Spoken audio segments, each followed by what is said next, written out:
Jadi Allah menyebutkan di dalam surah At-Taubah surah 9 ayat 36 ada 4 bulan yang haram. Jadi Allah menyebutkan inna iddatasy syuhuri 'indallahi 12 syahran fi kitabillah yauma khalaqas samawati wa arda minha arba'atun hurum.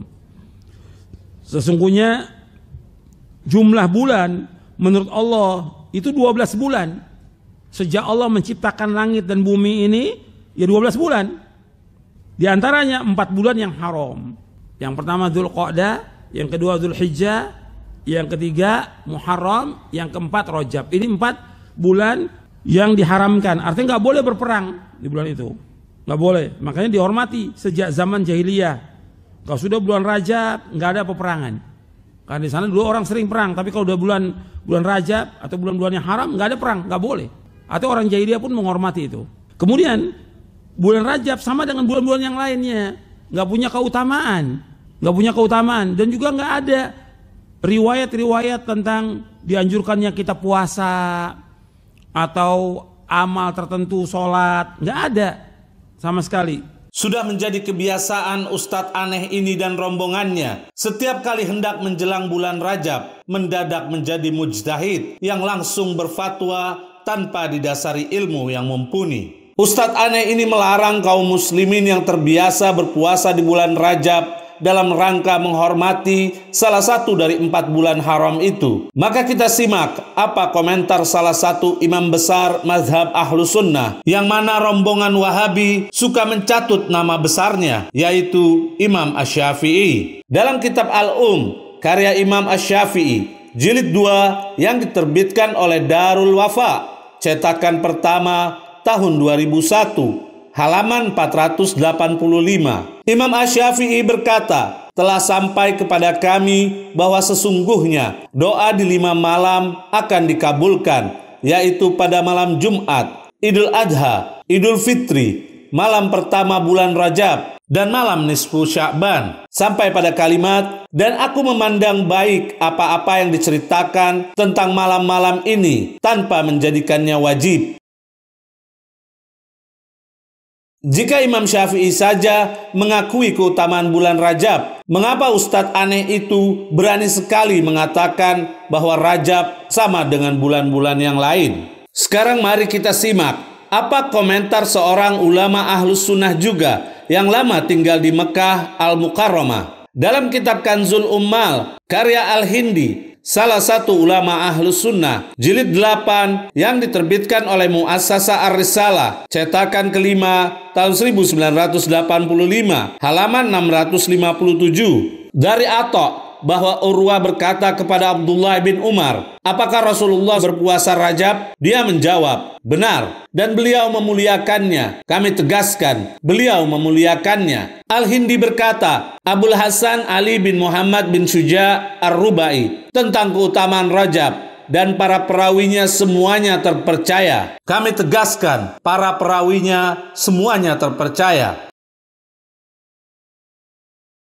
Riwayat di atas jelas, bahkan para perawinya terpercaya. Jika Nabi Shallallahu Alaihi Wasallam saja berpuasa serta memuliakan bulan Rajab, lalu sunnah siapakah yang Ustadz aneh ini ikuti? Karena itu, untuk rombongan Ustadz aneh ini sudah tidak boleh lagi berteriak-teriak di hadapan umat bahwa hanya kelompoknya lah seakan-akan merasa paling sunnah. Dalam kitab Al-Fatawa Al-Kubra Al-Fiqhiyah karya Ibn Hajar Al-Haytami, salah satu ulama Ahlus Sunnah, jilid 2 halaman 54, Ibn Hajar Al-Haytami berkata, dan telah ditetapkan bahwa hadis dhaif, mursal, munqati, mu'dhal, dan mauquf dapat diamalkan dalam hal keutamaan amal-amal secara ijma, dan tidak ada keraguan bahwa puasa Rajab termasuk dari amal-amal utama, maka dianggap cukup dalam mengamalkannya dengan hadis-hadis dhaif dan semisalnya. Tidak ada yang mengingkari hal itu kecuali orang bodoh yang tertipu. Kami tegaskan ya Ustadz, tidak ada yang mengingkari hal itu kecuali orang bodoh yang tertipu.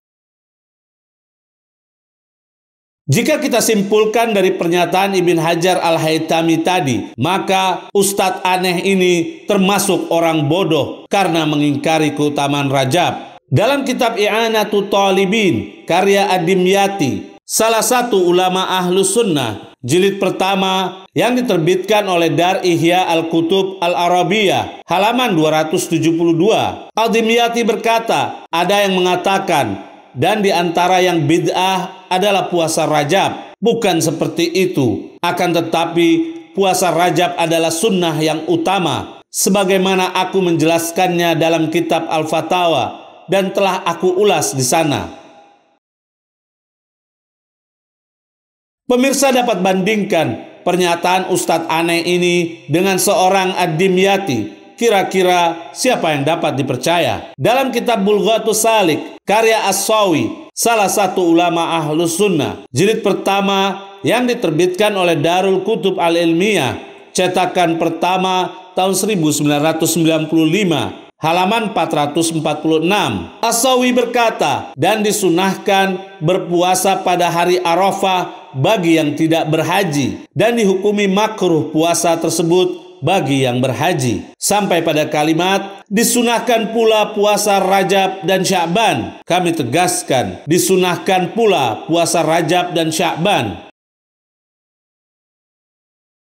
Jika banyak ulama Ahlus Sunnah yang mengatakan bahwa puasa Rajab adalah sunnah, wahai Ustadz aneh, mengapa hobi Anda membid'ahkan amaliyah kaum muslimin? Oleh karena rombongan Ustadz aneh ini mengaku sebagai pengikut Imam Ahmad bin Hambal, maka kami akan membacakan satu komentar ulama besar Hambali mengenai puasa di bulan-bulan haram. Salah satunya yaitu bulan Rajab. Dalam kitab Al-Insaf, karya Al-Mardawi Al-Hambali, salah satu ulama Ahlus Sunnah, jilid 3, halaman 347, Al-Mardawi berkata, sampai pada kalimat telah berkata Ibn Al-Jauzi, salah satu ulama besar Ahlus Sunnah bermazhab Hambali, dalam kitab Asbabul Hidayah, disunahkan puasa pada bulan-bulan haram dan bulan Sya'ban seluruhnya.